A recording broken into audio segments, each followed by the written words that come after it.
Hi, my name is Greg Christian, and this video is about local food. The first thing I recommend to people is to define local. It's defined all over the board, 100 miles, 600 miles, 200 miles. I define it as the state you're in and all the states that touch your state. But you have to decide how you're going to define local, define it, and let everyone know, make sure everyone agrees that that's what local food is before you move on. Then I recommend going to farms with you and your team, the cooks, and meet farmers and start to learn about their world. Most of you don't know about farmers' world. Some of you do. Some of you even grew up on a farm. But it might be helpful to reconnect with farmers in their world and how their world works. And it's really important that they understand how your world works. You have a lot of regulations. You have USDA regulations, you have county regulations, you have sanitation regulations, you have all kinds of rules that you have to follow. They don't know anything about your rules, so you have to teach them. You also want to meet with distributors. Can the distributors help you buy local food? Your current distributors, some can, some can't. Some want to help, they don't know how to help.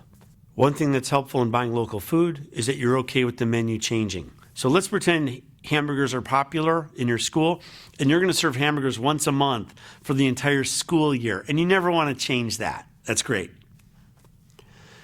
But the side could change following the seasons. So the hard part about local, wherever you're at, is that seasons change and you can't always get tomatoes or zucchini or oranges. If you're in Florida, wherever you're at, you can't always get this food.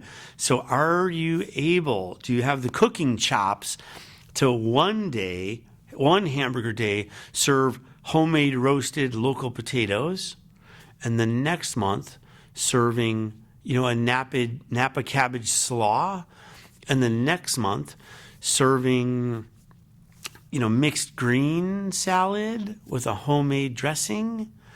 I can go on and on. It's the more they know how to cook in that kitchen and the more they're connected to where their food comes from. That's why I bring cooks to the farms all the time. It excites them about the food, and then they tend to be more careful with the food and really take good care of that food because they know the farmer that grew it. And the way our menus work today is we serve, if it's roasted potatoes, usually like frozen roasted potatoes with the frozen hamburger all year.